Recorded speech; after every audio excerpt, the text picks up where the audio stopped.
The second book of Moses, commonly called Exodus. Chapter 1. Now these are the names of the sons of Israel who came into Egypt. Every man and his family came with Jacob. Reuben, Simeon, Levi, and Judah, Issachar, Zebulun, and Benjamin, Dan and Naphtali, Gad and Asher. All the offspring of Jacob were 70 persons, and Joseph had come to Egypt before them. Then Joseph came to his end, and all his brothers, and all that generation. And the children of Israel were fertile, increasing very greatly in numbers and in power, and the land was full of them.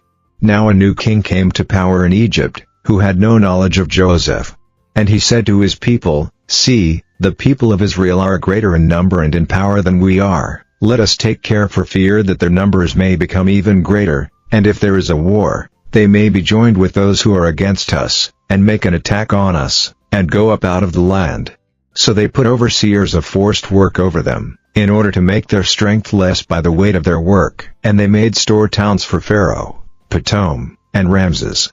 But the more cruel they were to them, the more their number increased, till all the land was full of them. And the children of Israel were hated by the Egyptians.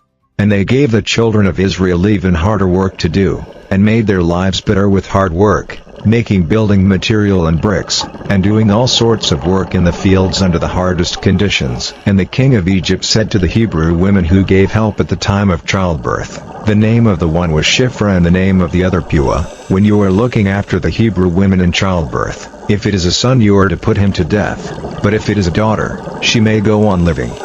But the women had the fear of God, and did not do as the king of Egypt said, but let the male children go on living. And the king of Egypt sent for the women, and said to them, "Why have you done this, and let the male children go on living?" And they said to Pharaoh, "Because the Hebrew women are not like the Egyptian women, for they are strong, and the birth takes place before we come to them."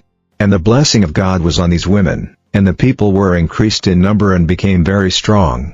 And because the women who took care of the Hebrew mothers had the fear of God, he gave them families. And Pharaoh gave orders to all his people, saying, "Every son who comes to birth is to be put into the river, but every daughter may go on living."